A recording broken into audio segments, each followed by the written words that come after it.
Israeli PM के घर पर हुए हमले में ईरान शामिल, नेतन्याहू का खात्मा चाहता था तेहरान। हमले के बाद इजरायली पीएम के ऑफिस से जारी बयान में कहा गया कि इस हमले के दौरान इजरायली नेतन्याहू और उनकी पत्नी कैसरिया मौके पर मौजूद नहीं थी। उनमें से किसी को भी कोई चोट नहीं आई है। इजरायली पीएम नेतन्याहू के निजी आवास पर शनिवार को ड्रोन से हुए हमले में ईरान, लेबनान के साथ साथ ईरान का भी हाथ शामिल था। इस हमले को लेकर इजरायल की स्थानीय न्यूज चैनल की तरफ से कहा गया कि यह हमला लेबनान की तरफ से किया गया था, जबकि इसका मास्टरमाइंड ईरान था। रिपोर्ट में कहा गया कि इस हमले के जरिए हिजबुल्लाह के साथ मिलकर तेहरान ने इजरायली पीएम नेतन्याहू को खत्म करने की कोशिश की है।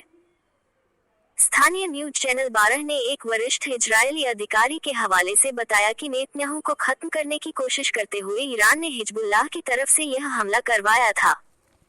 चैनल के सोशल मीडिया पोस्ट में पहली बार हिजबुल्लाह द्वारा इजरायली पीएम के आवास पर किए गए हमले के बाद पहली बार तेहरान का नाम सामने आया है। निजी आवास पर हुए हमले के बाद नेतन्याहू ने कहा कि वह सुरक्षित है। उन्होंने कहा कि हमारी सेना ने 2 दिन पहले ही हमने आतंकवादी हमास चीफ याह्या सिनवार को मार गिराया था। आतंकवाद के खिलाफ हम अपनी लड़ाई जारी रखेंगे। हमला हो या कुछ और कोई भी चीज मुझे अपने देश की रक्षा से रोक नहीं सकती। हमले के बाद इजरायली पीएम के ऑफिस से जारी बयान में कहा गया कि इस हमले के दौरान इजरायली पीएम और उनकी पत्नी कैसरिया मौके पर मौजूद नहीं थी। उनमें से किसी को भी कोई चोट नहीं आई है। इस हमले को लेकर इजरायली सेना ने दावा किया कि लेबनान की तरफ से आए इस ड्रोन के जरिए एक इमारत में विस्फोट किया गया। इसके अलावा 2 और ड्रोन्स भी इस इलाके में मिले थे, जिनको इजरायली सेना ने नष्ट कर दिया। इजरायल और हिजबुल्लाह के बीच में लगातार लड़ाई जारी है।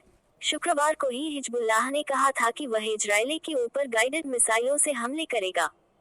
हमास चीफ सिनवार और हिजबुल्लाह चीफ नसरुल्लाह की मौत के बाद ईरान और हिजबुल्लाह दोनों ही बौखलाए हुए हैं। इजरायल भी लगातार किए जा रहे इन हमलों के जवाब में लेबनान में हवाई हमले कर रहा है। पिछले महीने ही इजरायल ने लेबनान की जमीन पर अपनी सेना भी उतार दी थी, जो कि अभी भी लगातार हिजबुल्लाह के लड़ाकों से सीधी जंग लड़ रही है। शुक्रवार को इजरायली सेना की तरफ से कहा गया कि उसने हवाई हमले के जरिए हिजबुल्लाह के क्षेत्रीय कमांड सेंटरों को नष्ट कर दिया है।